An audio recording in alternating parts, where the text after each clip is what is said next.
وقت جو ہوتا ہے نا، وقت یہ خود بخود لوگوں کی بے گناہی ثابت کر دیتا ہے۔ ایک وقت میں نا پراپوگنڈا ہوتا ہے تو ہر آدمی پراپوگنڈے کا شکار ہوتا ہے، پھر جب وقت گزرتا جاتا ہے تو خود بخود وقت کا گزرنا کچھ چیزوں کا خود بخود حل بن جاتا ہے۔ حضرت یوسف علی نبینا علیہ السلام کو جب 12 سال بیت گئے تو بادشاہ نے، عزیز مصر نے خواب دیکھا۔ اس نے خواب دیکھا کہ 7 موٹی تازی گائیں دبلی پتلی گائیں کو کھا گئی، اور 7 خشک بالیاں ہیں اور 7 سرسبز و شاداب بالیاں ہیں۔ اپنے وزیر سے کہنے لگا کوئی تعبیر والا بندہ ملے۔ اس نے کہا کہ ایک بندہ ہے جس کی تعبیریں بڑی سچی ہیں۔ کہا وہ کون؟ کہنے لگے جناب یوسف۔ تو قید خانے میں پیغام بھیجا حضرت یوسف کو کہ خواب کی تعبیر بتائیں، تو جناب یوسف نے یہ نہیں کہا پہلے مجھے باہر نکالو، یہ نہیں فرمایا۔ فرمایا تعبیر یہ ہے، یہ جو 7 خشک بالیاں دیکھی ہیں نا، اس کا مطلب ہے کہ 7 سال تنگ دستی رہے گی، اور 7 سرسبز بالیاں دیکھی ہیں تو پھر 7 سال اللہ خوشحالی دے دے گا۔ اور فرمایا یہ جو تم نے گائیں دیکھی ہیں موٹی تازی وہ کھا گئی، فرمایا اس کی تعبیر یہ ہے کہ کوشش کرنا کہ جو تمہارے پاس دن یہ چل رہے ہیں جن میں سرسبز و شاداب ہے کھیتیاں، تو 7 سالوں کے لیے اناج جمع کر لینا، بالیوں کے اندر ہی رہنے دینا، باہر نہ نکالنا، اور پھر اگلے جو خشک سال ہوں گے نا، وہ یہ جو جمع پونجی کی ہوگی نا، اس کی برکت سے وہ 7 سال آسانی سے۔ اس پر ہمارے مفسرین نے لکھا ہے، اس آیت پر صوفیاء اور بزرگ تو کہتے ہیں نا سارا اللہ کے راستے میں دے دو، یہ بھی بات اچھی ہے، لیکن اگر کوئی اپنے بچوں کے لیے آنے والے وقت کے لیے کچھ چیزیں سنبھال کے رکھے تو یہ بھی سورہ یوسف سے ثابت ہے، یہ بھی سورہ یوسف سے، تو یہ بھی کوئی ایسا فعل نہیں ہے جس پر کوئی شخص تنقید کر سکے۔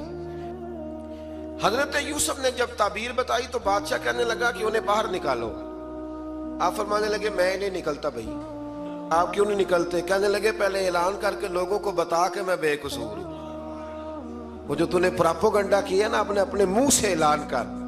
اس نے جناب زلیخا کو بلایا، ان عورتوں کو بلایا، وہ عورتیں ساری سامنے آئیں، انہوں نے گواہی دی کہ یوسف تو بے گناہ ہے۔ پر سال کتنے لگ گئے؟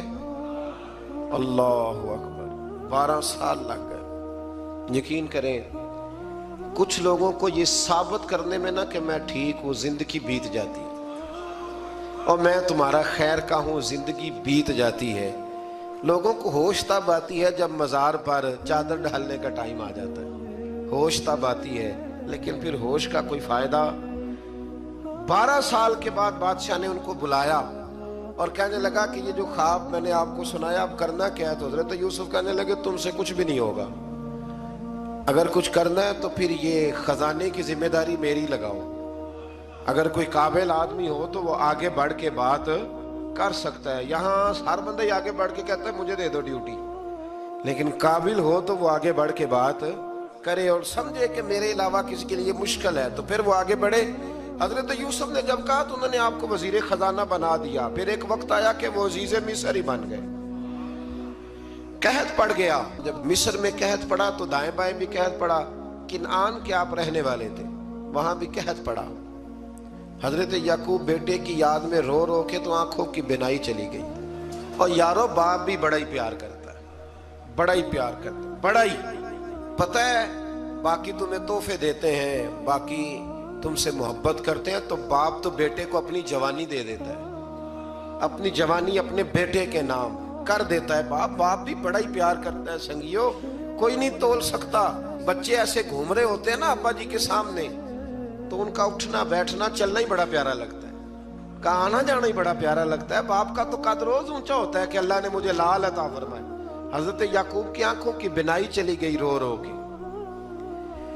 بھائی حضرت یوسف کے جب قحط پڑا تو انہیں پتا چلا کہ ایک واحد شہر مصر ہے جہاں گندم سٹاک ہے، کیونکہ حضرت یوسف کو پتا تھا، خواب بادشاہ دیکھ چکا تھا، تو آپ نے مال 7 سالوں کے لیے جمع کر لیا۔ اب بھائی آئے، اللہ اکبر، دشمن سامنے نظر آئے، مخالف حاسد، تو پھر انسان ٹھہرا رہے اور انسان کمزور نہ ہو، طاقتور ہو، اتنا طاقتور ہو کہ حکمران ہی بن